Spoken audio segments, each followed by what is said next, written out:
What's up with everybody? It's your Memory B. And Nicole. And we're back at it with another reaction video. Baby. So yeah, man, this is another special video request from Mars Blackman. It's the time Zack Morris dumped his girlfriend to harass the school nurse. Yeah, man, I love Saved by the Bell. I used to watch a lot growing up, man. It was a great show, man. Definitely hilarious. So we can dive right into it, and thank you, Morris, for your support.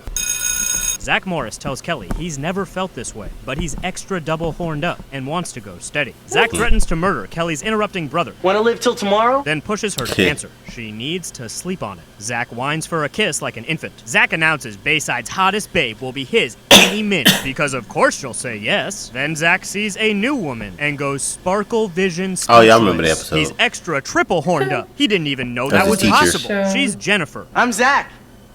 And I'm in love. Kelly who? Kelly has Zack's answer after poetry class. Zack doesn't give a squirrel's anus. Belding tells the school it's time for flu shots. And don't be afraid of a little prick. There's a huge blonde one roaming the halls. Kelly reads her poem about a special someone. But while she's pouring her heart out, Zack daydreams away to Sparkletown to instead hear that woman he just met. Belding calls in the first round of flu shots. Jessie needs glasses. She foolishly turns to Zack for support. Zack, do you think guys like girls who wear glasses? No way. Zack's not a fan of anything that helps a young lady see she's making a mistake. Turns out Jennifer is the new nurse. Zack goes full bozo mode, again, stammering and staring. Would you like to sit down? Oh no, I prefer being held. Gross and sad. Then gives her the weird dead eyes. Who would ever want that? Truly awful. Let's see how Zack handles the best news ever. Well, I guess you know the answer. It's yes. That's great, Kel. So what was the question? Scum. Kelly suspects Zack is into someone else, which seems unlikely as Kelly is made of rainbows and joy, but Jessie will investigate. Zack's rehearsing his creepiest what's ups in his ugliest suit. Jessie wants answers. Zack makes her promise not to tell anyone, but he's in love with the new nurse. Barf. Jessie wonders how Kelly will take getting dumped. Zack says slow down with that dump talk. No reason he can't have a second, less hot girlfriend. You can own a Porsche and still ride the bus sometimes. Jessie, incredulous, asks if Zack plans to date them both. Sounds good to Zack, who fantasizes about a future where he's a famous surgeon, and Kelly and Jennifer assist his reckless malpractice in between sticky threesomes. Kelly wants intel. Jessie, honoring Zack's ass-covering vow of silence, says vague nothings, and is now complicitly constructing Kelly's road to misery. Zack limps in. He needs to see the nurse. Alone, Zack jogs away. Zack runs his slimy suit game on this poor woman trying to do her job. Oh, what can I do for you? Oh boy, now there's a question. Then mutters some inconsistent symptoms. Wonder what's going on in that body of yours. And closes with his I've got a boner face. Jennifer will be right back. But when Slater arrives for his shot, Zack thinks it's the nurse. He says he's in love. Through a curtain, with no eye contact, like all people who are serious about commitment do. Then wraps up his aggressively desperate sales pitch. This is the real thing.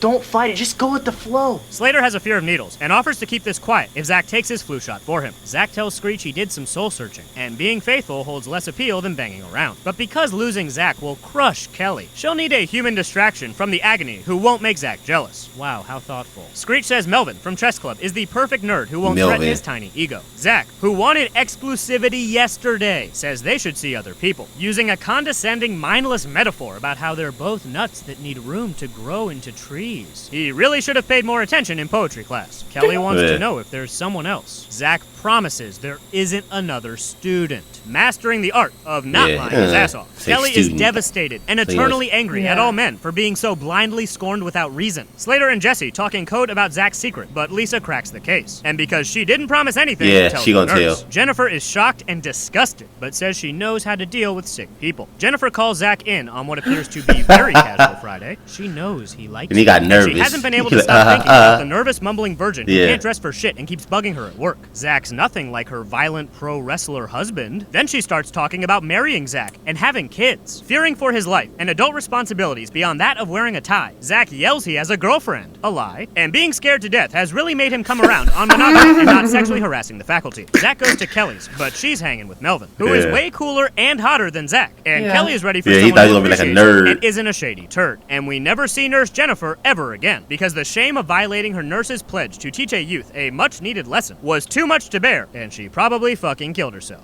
Oh. Yeah. Zach Morris badgered Kelly into a relationship to possess the prettiest girl in school, then forgot all about her the first new woman he saw. Right. And when he learned his crush is school staff, continued being gross and inappropriate. Then, when Kelly said yes, pretended he didn't know what she's talking about, causing intense mental anguish and confusion, while Zach very poorly tried to seduce this older woman, letting every friend know except Kelly. Then after breaking Kelly's heart, damaging all her future relationships, to pursue a thing that was never going to happen, and he couldn't handle, even if it did, had to be terrorized into wanting to make things right, and was bested by a guy he set up to be his deliberately inferior replacement. Only anyone is better than Zach Morris. Zach Morris is trash. Zach Morris is trash.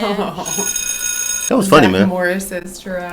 That was definitely funny, man. I remember the episode, man. He was like, he fell in love with her. I mean, it's how it is sometimes when you're in high school, you see an older woman and you just kind of like... I think sometimes you just go for someone who's super attractive and you don't care if they're older or not either, you know. It's like, oh my God, she's a hottie. But since she was older and stuff like that, how she was coming on to him.